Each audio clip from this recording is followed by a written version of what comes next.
Syariah. Saya akan menjelaskan tentang fakta historis, ideologis, sosiologis, politis, dan yuridis lahirnya komplikasi hukum ekonomi syariah. Yang pertama-tama saya akan menjelaskan tentang historis. Historis lahirnya komplikasi hukum ekonomi syariah berawal dari terbitnya Undang-Undang Nomor 3 Tahun 2006 tentang perubahan atas Undang-Undang Nomor 7 Tahun 1989 tentang UU-PA. Undang-Undang Nomor 3 Tahun 2006 ini memperoleh kewenangan PA sesuai dengan perkembangan hukum dan kebutuhan umat Islam Indonesia saat ini. Dengan perluasan kewenangan tersebut, kini PA tidak hanya berwenang menyelesaikan sengketa di bidang perkawinan, wasiat, hibah, wakaf, dan sedekah saja, melainkan juga menangani permohonan adopsi anak dan menyelesaikan sengketa dalam zakat, infak, serta sengketa hak milik dan keperdataan lainnya. Dan ekonomi syariah setelah Undang-Undang Nomor 3 Tahun 2006 tersebut diundangkan, maka Ketua Mahkamah Agung membentuk tim penyusunan KHES berdasarkan surat keputusan nomor 097 tahun 2006 tanggal 20 Oktober 2006 yang diketuai oleh Profesor Dr. Haji Abdul Manan. Tugas dari tim tersebut secara umum adalah menghimpun dan mengelola bahan materi yang diperlukan, menyusun dari draft naskah, menyelenggarakan diskusi dan seminar yang mengkaji draft naskah tersebut dengan lembaga, ulama, dan para pakar, menyempurnakan naskah dan melaporkan hasil penyusunan tersebut kepada Ketua Mahkamah Agung Republik Indonesia. Dan adapun secara ideologis, pada awalnya para rakyat di Senayan merevisi Undang-Undang Nomor 7 Tahun 1989 tentang peradilan agama. Lalu lahirlah Undang-Undang Nomor 3 Tahun 2006 dengan UU Peradilan Agama yang baru ini. Ada banyak hal yang berubah, namun perubahan yang paling mencolok terjadi pada pasal 49. Dengan pasal itu, sejak Maret 2006 lalu, peradilan agama punya garapan baru berupa penyelesaian sengketa ekonomi syariah. Dan adapun secara sosiologis, KHES disusun sesuai dengan respon terhadap perkembangan baru dalam hukum muamalah dalam bentuk praktek-praktek ekonomi syariah melalui LKS yang memerlukan payung hukum. Secara konstitusional, KHES disusun sebagai respon terhadap Undang-Undang Nomor 3 Tahun 2006 tentang perubahan atas Undang-Undang Nomor 7 Tahun 1989 tentang UU-PA yang memperluas kewenangan PA seperti hukum ekonomi syariah. Dengan kata lain, KHES merupakan upaya positivasi hukum muamalah dalam kehidupan umat Islam di Indonesia yang secara konstitusional sudah dijamin oleh sistem konstitusi Indonesia. Dan adapun secara politis, telah terjadinya gejala baru dalam politik hukum nasional, di mana hukum Islam semakin mendapatkan tempat yang sangat luas dalam sistem hukum dan perundang-undangan nasional. Kalau dibandingkan dengan tahun 1989 sampai tahun 1990-an, ketika KHI disusun, iklimnya sudah jauh berbeda. Pada waktu itu banyak orang yang keberatan dan mengkritik secara pedas terhadap upaya perumusan KHI karena dibayang-bayangi dengan upaya pemberlakuan syariat Islam di Indonesia. Untuk konteks sekarang, kritik itu hampir tidak ada, padahal perluasan wewenang PA ke dalam hukum ekonomi syariah termasuk lebih luas wilayahnya dan bersifat keduniawian. Hal itu berbeda dengan hukum keluarga dalam KHI yang sudah menjadi kenyataan sosiologis dalam kehidupan umat Islam sejak lama karena dimensi ubudiyahnya yang lebih kuat. Mungkin salah satu faktor adalah gerakan Islamisasi ilmu pengetahuan dan praktek kehidupan umat Islam belakangan ini semakin masif. Di samping itu, banyak umat Islam yang peduli terhadap pemberlakuan hukum Islam di Indonesia di gelanggang politik dan lembaga-lembaga tinggi negara juga tidak dinafikan perannya. Dan adapun secara yuridis, landasan yuridis yang ada tentang hukum Islam terdapat pada Undang-Undang Nomor 4 Tahun 2004 Pasal 8 Ayat 1 yang berbunyi hukum wajib menggali, mengikuti dan memahami nilai-nilai hukum dan rasa keadilan yang hidup dalam masyarakat. Kewajiban hakim dalam memperhatikan keyakinan yang ada pada masyarakat pada suatu keadilan menimbulkan keadaan hukum yang harus dibentuk sehingga rasa keadilan tersebut dapat tercapai di dalam kehidupan masyarakat. Nah, sekarang saya akan menjelaskan nomor 2, yaitu tentang intisari dari Undang-Undang Nomor 3 Tahun 2006 atas perubahan Undang-Undang Nomor 7 Tahun 1989.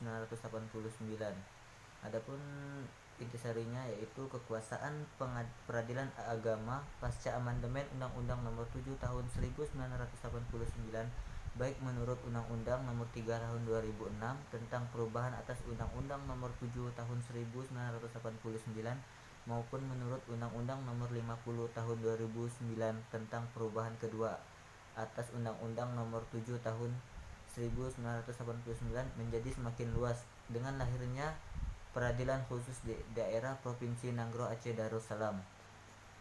Pengadilan khusus di lingkungan peradilan di Nanggro Aceh Darussalam yang kewenangannya tidak saja pada bidang hukum perdata Islam, namun termasuk juga hukum pidana Islam, ditambah dengan kekuasaan lain yang diatur dalam kanun. Kekuasaan peradilan agama menjadi lebih luas bertambahnya kewenangan memeriksa dan mengadili sengketa ekonomi syariah. Meskipun dalam praktiknya akan berbenturan ketika pemilik usaha bisnis syariah tersebut adalah non-muslim. Di samping itu, pembentukan hakim ada hak untuk penyelesaian perkara khusus yang membutuhkan keahlian tertentu.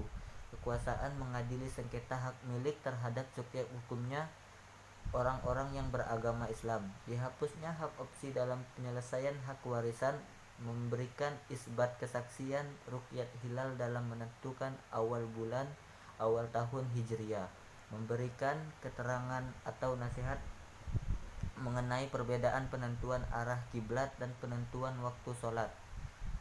Perubahan kedua atas Undang-Undang Nomor 7 Tahun 1989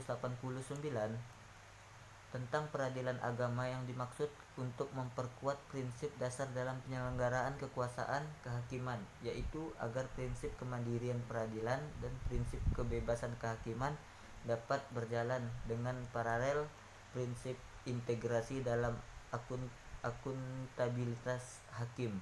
Perubahan juga menunjuk kepada penguatan pengawasan hakim, baik pengawasan internal dalam Mahkamah Agung maupun pengawasan eksternal atas perilaku hakim yang dilakukan oleh Komisi Yudisial dalam menjaga dan menegakkan kehormatan, keluhuran martabat serta perilaku hakim. Nomor 3 yaitu di dalam Undang-Undang Nomor 3 Tahun 2006 terdapat pembahasan tentang ekonomi syariah. Salah satunya yaitu menjelaskan tentang produk-produk penghimpunan dana dan produk penyaluran dana. Dan saya akan menjelaskan tentang penghimpunan dana. Yang pertama, salah satu cara yang digunakan perbankan syariah dalam memobilisasi dana ialah dengan menggunakan giro. Giro adalah simpanan yang dikembalikan saat diminta. Biasanya digunakan untuk menyelesaikan berbagai kewajiban penitip melalui cek atau perintah transfer. Menurut fatwa MUI, giro yang dibenarkan secara syariah yaitu giro yang berdasarkan prinsip mudharabah dan wadiah. Titipan atau wadiah merupakan simpanan yang dijamin keamanan dan pengembaliannya, tetapi tanpa memperoleh imbalan atau keuntungan. Dan adapun yang kedua, tabungan adalah simpanan yang penarikannya hanya dapat dilakukan menurut syarat tertentu yang disepakati, tetapi tidak dapat ditarik dengan cek, bilet, giro atau lainnya yang dipersamakan dengan itu. Menurut fatwa MUI, tabungan yang dibenarkan menurut prinsip syariah adalah tabungan wadiah dan mudharabah. Tabungan wadiah adalah yang dijelaskan berdasarkan akad wadiah, yakni titipan murni yang harus dijaga dan dikembalikan setiap saat sesuai kehendak dengan pemiliknya. Sedangkan tabungan mudharabah adalah tabungan yang dijalankan berdasarkan akad mudharabah. Pada simpanan atau tabungan mudharabah tidak diberikan bunga sebagai pembentukan laba bagi bank syariah, tetapi diberikan bagi hasil.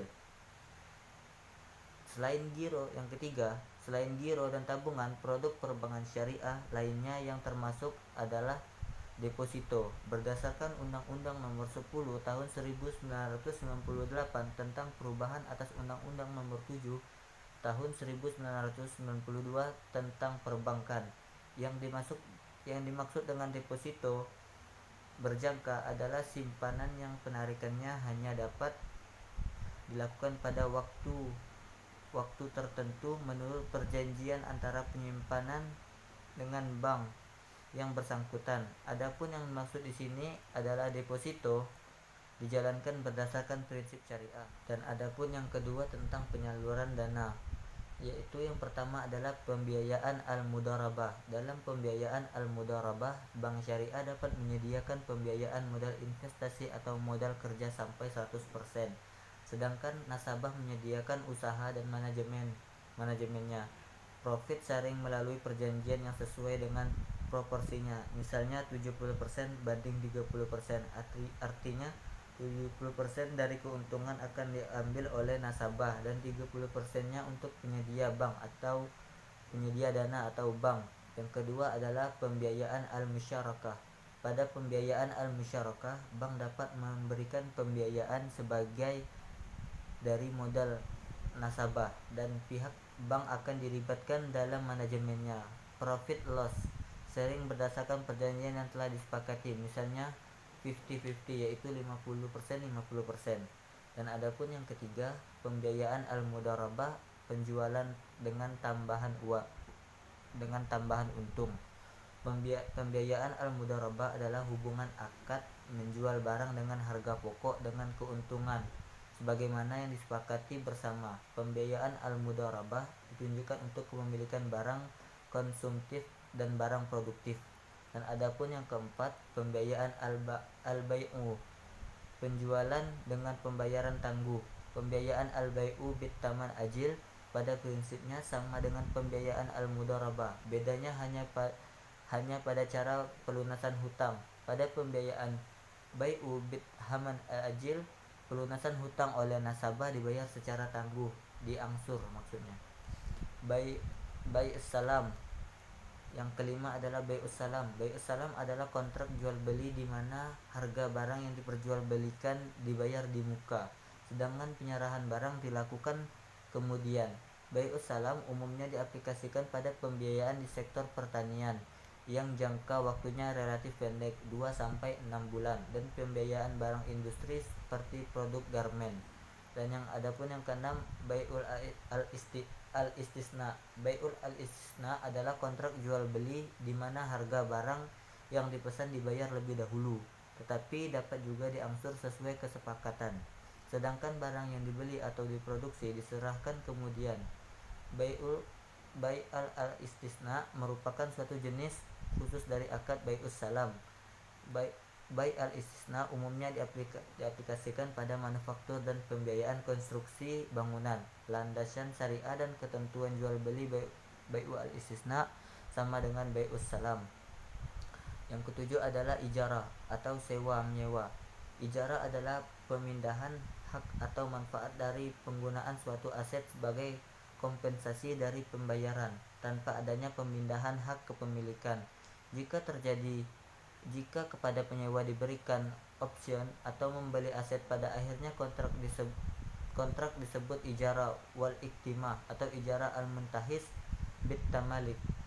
Dan adapun yang ke-8, al-qardu hasan. Al-qardu hasan adalah menyediakan fasilitas pembiayaan kepada pihak yang patut mendapatkan sesuai syariah. Secara syariah, nasabah hanya berkewajiban membayar kembali pokok pinjamannya. Bank syariah tidak berhak mendapat apapun melebihi pokok pinjamannya, meskipun secara syariah membolehkan nasabah untuk memberikannya atas dasar keikhlasan.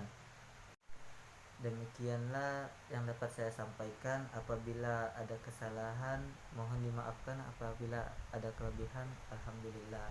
Sekian dari saya, terima kasih. Assalamualaikum warahmatullahi wabarakatuh.